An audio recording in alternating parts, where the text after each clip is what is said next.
During their brief marriage, Heinrich forced his wife to watch as he had intercourse with other women. She also accused him of repeatedly forcing himself on her. With the help of the Filipino community in Philadelphia, he was able to leave Heinrich less than a year after moving countries to be with him. During their brief marriage, Betty had gotten pregnant. This was unknown to him until his ex-wife requested child support the next year. He had a second child with another woman, who he named Gary Jr. The child was placed in foster care shortly after birth. Heinrich had a third child with a third woman who was illiterate and mentally disabled. If an extremely smart man is marrying a mentally disabled woman, surely there would be suspicion of there being some other reason for it other than him being in love with her, right?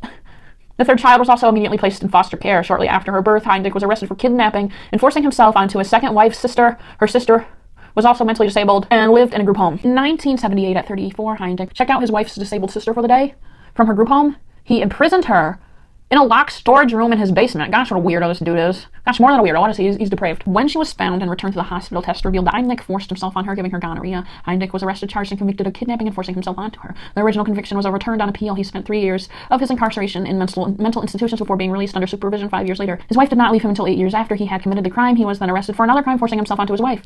The same year, he kidnapped a 25-year-old woman. By 1987, at 43, he had kidnapped 4 more women whom he held in the basement of his home in Philadelphia, where he beat them and forced himself onto them. One of the women, 24-year-old Sandra Lindsay, passed from a combination of starvation, beatings, and untreated fever. Heinrich burned her, but had trouble with her arms and legs, so he put them in the freezer and labeled them dog food. He cooked her ribs in the oven and boiled her head in a pot on the stove. Police arrived at his home after neighbors complained of a foul odor coming from the apartment, but left after he explained he was cooking a roast but fell asleep and it burned. Man, this story just keeps getting worse and worse and worse. This dude, there's nothing this dude wouldn't do at this point, I feel.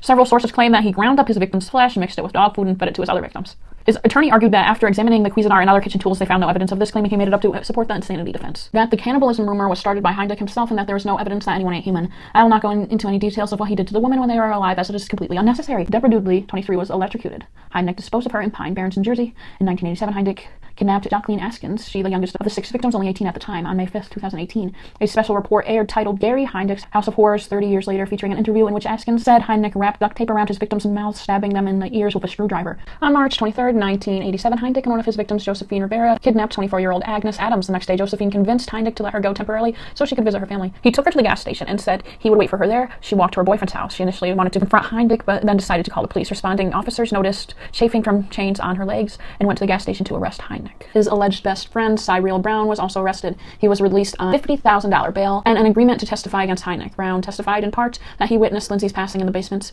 that he also saw Heinrich dismember her body shortly after his release. He attempted to hang himself in his prison cell.